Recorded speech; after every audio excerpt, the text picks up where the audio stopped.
Ooh.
Amen.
क्योंकि यह बात मुझे प्रभु से पहुंची और मैंने तुम्हें भी पहुंचा दी कि प्रभु यीशु ने जिस रात वह पकड़वाया गया रोटी ली और धन्यवाद करके उसे तोड़ा और कहा, ये मेरी देह है जो तुम्हारे लिए है, मेरे स्मरण के लिए यही किया करो। इसी रीति से उसने बियारी के पीछे कटोरा भी लिया और कहा, यह कटोरा मेरे लहू में नई वाचा है, जब कभी पियो तो मेरे स्मरण के लिए यही किया करो। क्योंकि जब कभी तुम यह रोटी खाते और इस कटोरे में से पीते हो तो प्रभु की मृत्यु को जब तक वह ना आए प्रचार करते हो। इसलिए जो कोई अनुचित रीति से प्रभु की रोटी खाए या उसके कटोरे में से पिए वह प्रभु की देह और लहू का अपराधी ठहरेगा। इसलिए मनुष्य अपने आप को जांच ले और इसी रीति से इस रोटी में से खाए और इस कटोरे में से पिए, क्योंकि जो खाते पीते समय प्रभु की देह को ना पहचाने वह इस खाने और पीने से अपने ऊपर दंड लाता है। इसी कारण तुम में बहुत से निर्बल और रोगी हैं और बहुत से सो भी गए हैं। यदि हम अपने आप को जांचते तो दंड ना पाते। Hallelujah, hallelujah. इसकी 29 आयत में लिखा है, क्योंकि जो खाते पीते समय प्रभु की देह को ना पहचाने वह इस खाने और पीने से अपने ऊपर दंड लाता है। हालेलुया। यहाँ पर बिलीवर्स के लिए जो है, जो विश्वासी हैं, जो यीशु मसीह के वचन, परमेश्वर के वचन के अनुसार अपने जीवन को व्यतीत करने के लिए जिन्होंने परमेश्वर से वाचा बांधी, जब उन्होंने जो है बैप्टिज्म लिया, जब उन्होंने बपतिस्मा लिया तो परमेश्वर ने क्या वाचा बांधी कि हम पाप के लिए मर गए और प्रभु यीशु मसीह के चरित्र में, प्रभु यीशु मसीह की समानता में जी उठे। हालेलुया। अब जो है हमारा फोकस जो है टेम्परेरी चीज़ों में नहीं होना चाहिए। जो हमारा फोकस है वो टेम्परेरी चीज़ों में नहीं होना चाहिए, शरीर वाली शारीरिक बातों में नहीं होना चाहिए। हालेलुया। और शारीरिक बातें, शरीर की जो बातें हैं कौन कौन सी है जो हम पढ़ते हैं गलातियों उसका 5वां अध्याय 19-20-21 जो पढ़ते हैं इसमें लिखा है, गलातियों 5वां अध्याय इसकी 19-20 और 21 पढ़ लीजिए। शरीर के काम तो प्रकट है, अर्थात व्यभिचार, गंदे काम, लुचपन, मूर्ति पूजा, टोना, बैर, झगड़ा, ईर्ष्या, क्रोध, विरोध, कूट, विधर्म, डाह, मतवालापन, लीला क्रीड़ा और इनके जैसे और काम है। इनके विषय में मैं तुमसे पहले ही कह देता हूँ, जैसा पहले कह भी चुका हूँ कि ऐसे ऐसे काम करने वाले परमेश्वर के राज्य के वारिस ना होंगे। हालेलुया। ये सब कार्य करने वाले जो जन है, ऐसे जन जो है वो परमेश्वर के राज्य में प्रवेश नहीं कर पाएंगे, वो परमेश्वर के राज्य के वारिस ना होंगे। तो इन सब बातों को क्या करना है, हमें छोड़ना है। ये सब पाप की बातों को क्या करना है, बिल्कुल त्यागना है। बैप्टिज्म लेने के बावजूद भी अगर ऐसी बातें हमारे जीवन में आ रही है जानते हुए भी, तो आज हमें परमेश्वर से पश्चाताप करने की जरूरत है और अपने मन को फैलाने की जरूरत है। और पढ़ेंगे मती उसका 6 अध्याय उसकी 19, 20 और 21 आयत पढ़ेंगे। इसमें लिखा है, अपने पृथ्वी पर धन इकट्ठा ना करो जहाँ कीड़ा और काई बिगाड़ते हैं और जहाँ चोर तेज लगाते और चुराते हैं, परंतु अपने लिए स्वर्ग में धन इकट्ठा करो जहाँ ना तो कीड़ा और ना काई बिगाड़ते हैं और जहाँ चोर न सेंध लगाते और न चुराते हैं, क्योंकि जहाँ तेरा धन है वहाँ तेरा मन भी लगा रहेगा। तो हमारा जो मन है हमें परमानेंट जो हमेशा की जो आशीष है, हमेशा की जो बातें हैं उन पे हमें अपना मन लगाना है और वो बातें स्वर्गीय बातें। हमारे जीवन में कोई भी ऐसी बात ना हो जो शारीरिक जो कब्जा करती हो हमारी आत्मा के ऊपर डबल होती है। हालेलुया। अगर कोई भी ऐसी बात है जो ऐसी बातें जो शारीरिक बातें हैं और वो आत्मा को कमजोर करती है, उन बातों के लिए हमें परमेश्वर से क्षमा भी मांगनी है, पश्चाताप भी करना है और परमेश्वर से सहायता भी मांगनी है कि उन आत्मिक जीवन बातों के लिए जो है मजबूत हो जाए। हालेलुया। कुछ परिवारों में जब मैरिजेस होती है, जब शादी होती है, तब आप उन परिवारों को देखेंगे कि वो सच्चे विश्वासी हैं या झूठे विश्वासी हैं या कमजोर विश्वासी हैं। बैप्टिज्म ले लिया, उसके बाद अपने परिवार के जो जन है उनको लीड करें पुरानी बातों में। पुराने तौर तरीकों से सारी चीज़ें होती है, परमेश्वर के वचन से चीज़ें नहीं हो रही है। हो सकता है इस परिवार में एक जनों तो विश्वास करो, उसकी मजबूरी हो सकती है कि बाकी जन नहीं माने, वो एक अलग केस है। लेकिन majority of family members are believers, फिर भी जो है पुराने तौर तरीकों से वो चीज़ कर रहे हैं ताकि जो रिश्तेदार आए उनको बुरा ना लगे। तो वो जो है परमेश्वर को बताया इससे जो है नाराज करने वाली बात है, क्योंकि उस सर्वशक्तिमान परमेश्वर ने अपने स्वर्ग की महिमा छोड़कर हमारे उद्धार के लिए पृथ्वी पर उन्होंने जन्म लिया। और जब हम पापी थे तो क्रूस पर उन्होंने जो है हमारे पापों के लिए अपने आप को बलिदान किया, तो वो हमारे लिए क्या क्या ना करेंगे।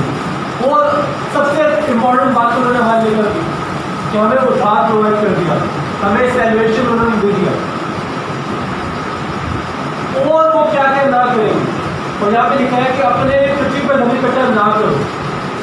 पृथ्वी में धन इकट्ठा करने वाली जितने भी बातें हैं उन पे हमें फोकस नहीं करना। नीति वचन में लिखा है कि धनी होने के लिए जो परिश्रम ना करना, धनी होने के लिए यानी कि रिच होने के लिए जो है मेहनत मत करना, लेकिन आत्मिक बातों के लिए जो आपको परिश्रम करना है, आत्मिक बातों में स्ट्रोंग होने के लिए, परमेश्वर के राज्य की बढ़ोतरी के लिए हमें जो है परिश्रम करना है, मेहनत करनी है। और जब आप परमेश्वर के राज्य की बढ़ोतरी के लिए आप मेहनत करेंगे, कार्य करेंगे, तो आप अपना धन जो है स्वर्ग में जोड़ देंगे। चाहे वो आप परमेश्वर की सेवा प्रचार करके, लोगों को गवाहियाँ बनाकर, चाहे चर्च में सेवा करके, चाहे लोगों की मदद करके, लोग आपको जानते हैं कि आप विश्वासी हैं, बिलीवर हैं। परमेश्वर की जो जो आज्ञाएं हमें मिली है वो सब आज्ञाएं जो हम पूरी करते हैं, साथ साथ उसमें परिश्रम करते हैं, उतना ही धन जो है हम अपना स्वर्ग में जोड़ते हैं। हम प्रार्थना करते हैं, घर में मेरे बैठ के 2-2, 3-3 घंटे प्रार्थना करते हैं, परमेश्वर की आराधना करते हैं ताकि हम आत्मा में और स्ट्रॉन्ग हो जाए। फास्टिंग रखते हैं, फास्टिंग करने से क्या होता है, हम अपनी बॉडी को कंट्रोल करते हैं, बॉडी को कंट्रोल करते हैं। हमारा शरीर क्या कहते हैं, खाना दो, खाना दो, भूख लगती है, खाना मांगते हैं शरीर, लेकिन हम कहते हैं अभी सब्र कर, तुझे कंट्रोल में रहना है।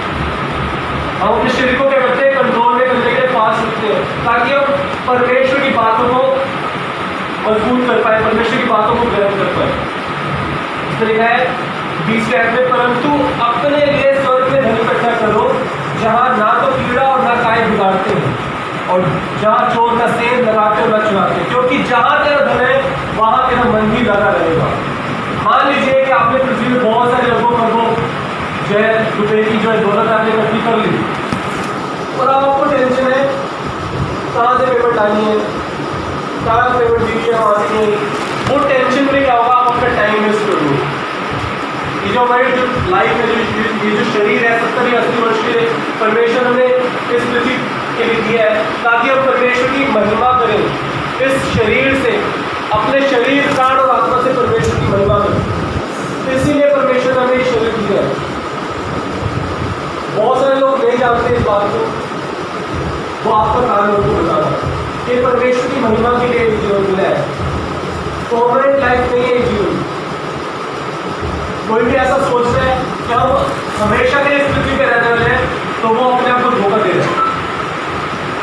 तो हमें जहाँ परमानेंट रहना है, जहाँ हमें हमेशा के लिए रहना है, वहाँ के लिए हमें मेहनत करनी है, वहाँ के लिए हमें धन इकट्ठा करना है। और अगर ऐसी कोई भी बात है जो आपके धन में जो है सुराख कर देती है, यानी कि आपकी जो पैसे की जो थैली है उसमें अगर कहीं पर भी छेद हो रहा है आपके पाप की बातों की वजह से, तो उन पाप की बातों को दूर कीजिए, उन पाप की बातों को दूर कीजिए, ताकि आपका जो धन है वो स्वर्ग में सुरक्षित रहे। ऐसा ना हो कि शैतान जो आपको पाप में गिरा कर जाए, वो जो धन इकट्ठा हुआ है वो वहाँ पे रह जाए और आप स्वर्ग की जाए जाने पाए। अपने आप के जीवन को आप मजबूत कीजिए, day by day, every day अपने आप को जांचने की जरूरत है। यहाँ पे बच्चे लिखा है वहाँ से पहला कुरिन्थियों की 11वें अध्याय पढ़ेंगे, पहला कुरिन्थियों 11वें अध्याय, और इसमें लिखा है 27 आयत में, इसलिए जो कोई अनुचित रीति से रोटी खाए या उस कटोरे में से पिए, वह प्रभु की देह और लहू का अपराधी ठहरता है। तो हमें जो है, जब हम प्रभु ले रहे हैं तो हमें परमेश्वर की देह और उस कटोरे का अपराधी नहीं ठहरना जो परमेश्वर ने नई वाचक विजय में दिया है। ये जो हम ब्रेड खाते हैं वो प्रभु यीशु मसीह की देह है, प्रभु यीशु मसीह का जो शरीर है जो हमारे लिए तोड़ा गया वो है। आदि में वचन था, वचन परमेश्वर के साथ था और वचन परमेश्वर था, और वो वचन देहधारी हुआ। वचन देहधारी हुआ हमारे लिए, हमारे उद्धार के लिए, मनुष्य जाति के उद्धार के लिए। हम उस वचन को जो है पवित्र होकर पश्चाताप करके तीनों नम्र होकर जो है हमें इसको रिसीव करना है, और हमें परमेश्वर से वाचा बांधनी है। हर बार जब हम इस प्रभु में शामिल होते हैं तो हमें हर बारी परमेश्वर से वाचा बांधते हुए घर से प्रार्थना करते चलना है, घर से पश्चाताप करते निकलना है। हो सके तो 2 दिन पहले हम उपवास रखते रहें। शुक्रवार को उपवास हर कोई रखता है, लेकिन जिस दिन उपवास रखना है, जिस दिन आपने प्रभु जो है 1 दिन पहले आप उपवास रखिए, ताकि 2 दिन आपको आप परमेश्वर के वचन से, परमेश्वर की आत्मा से ट्यून होकर जो है प्रभु को ले पाए, और ये प्रभु को आपके लिए आशीष का कारण है, श्राप का कारण ना ठहरे। क्योंकि जब यहूदा स्कृतियों ने जब रोटी ली थी तो शैतान उसको भूल गया, उसने अनुचित रीति से वो प्रभु को लिया था, और शैतान जब दूसरा में जब यहूदा स्कृति में चली गई तो वो महायाजक के पास जाकर उसने क्या किया, तो प्रभु यीशु मसीह के बारे में इन्फॉर्मेशन दी कि जिसको मैं जो है किस करूँगा आप उनको पकड़ लेना, वो प्रभु यीशु मसीह, वो यीशु मसीह। तो हमें अपने आप को जो है जांचना है कि हम किसी भी परिस्थिति से प्रभु में शामिल ना हो। अगर किसी का भी जीवन किसी में ऐसा रहा है कि वो परमेश्वर की आज्ञा को जानबूझकर तोड़ता है, जानबूझकर, वो आज परमेश्वर से पश्चाताप करें, एक नई वाचा बांधने के मैं परमेश्वर के वचन के अनुसार चलूँगा, अंत तक विश्वास से करूँगा, और जब परमेश्वर का राज्य है तो वो हमारी सुनी। आइए प्रार्थना करें, परमेश्वर का धन्यवाद करें। हम अपना धन पृथ्वी पर जोड़ने के लिए, धनी होने के लिए परिश्रम ना करें, लेकिन हमें परिश्रम करने की जरूरत है परमेश्वर की आज्ञाओं पर चलने के लिए, दूसरों को आज्ञा सिखाने के लिए, और अपने जीवन को मजबूत करने के लिए, दूसरों के जीवन को मजबूत करने के लिए हमें परिश्रम करना है, प्रार्थना करनी है। आइए प्रार्थना करें, परमेश्वर का धन्यवाद करें। सब्सक्राइब कीजिए। फैमिली के लिए समस्या और परेशानी में प्रार्थना करवाने के लिए हमारे व्हाट्सएप नंबर पर जो स्क्रीन पर आपको दिखता है उस पर आप मैसेज दीजिए, आपकी प्रेयर की जाएगी।